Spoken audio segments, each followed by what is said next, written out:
ó ṣe o, àwọn afurasí ẹgbẹ́ òkùnkùn wọ́n ṣekú pa DPO, wọ́n sì gé nǹkan ọmọkùnrin rẹ̀ àti orí rẹ̀ lọ.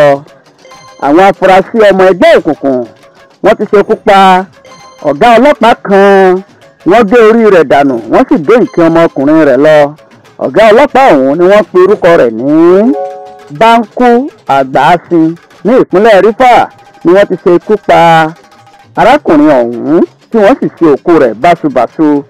Ìròyìn tó tó wa lọ́wọ́ ní yàjóyàjó sọ báyìí wípé àwọn agbébọnjà náà wọ́n dènà de àwọn ọlọ́pàá nígbà tí wọ́n kẹ́fìn wọn wípé wọ́n lọ tọpinpin àwọn ọ̀daràn kan ní agbègbè Ohanda. Gẹ́gẹ́ bí ohun tí a gbọ́, ńṣe làwọn agbébọn náà ni wọ́n ṣínà ìbọn bolẹ̀ ní kété tí wọ́n fojú gan ní ọ̀gá ọlọ́pàá ọ̀hún àti àwọn ẹmẹ̀wà tí wọ́n jọ kọ́wọ̀ọ́rìn. Ó ṣojú mi kòró tí kò fẹ́ kí á fi orúkọ òun léde. Ó ṣàlàyé wípé wọ́n ṣínà ìbọn bolẹ̀ fún ara wọn ní kété tí àwọn ọmọ DPO náà àti àwọn ọmọ ẹgbẹ́ òkùnkùn Iceland tí wọ́n fojú gan ní ara wọn ní ìró ìbọn ń dún lákọlákọ lábolábo. A gbọ́ pé olóògbé náà ó dúró gidigba bí ọ̀tá ti tán nínú ìbọn àwọn ọlọ́pàá tí àwọn ọmọ ẹ̀yìn DPO tí wọ́n sì fi ẹsẹ̀ fẹ́.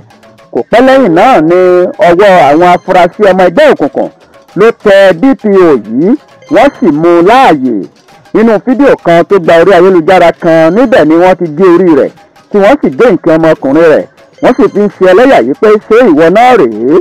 Nínú fídíò ọ̀hún ni ọ̀kan nínú àwọn ọmọ ẹgbẹ́ òkùnkùn ló ti sọ báyìí pé DPO ṣé ìwọ nìyẹn, kí ló ń ṣẹlẹ̀ sí ọ, ìwọ ló láyà láti wá gbéná wojú àwọn ọmọ ẹgbẹ́ Iceland.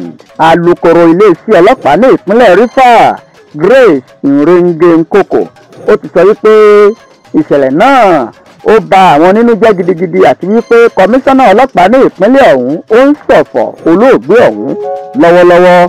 Nínú àtẹ̀jáde kan lójú òpó Twitter rẹ̀, iléeṣẹ́ náà ló ti sọ wípé àwọn kò ní sinmi títí ọwọ́ yóò fi tẹ gbogbo àwọn tó lọ́wọ́ nínú ikú olóògbé ọ̀hún.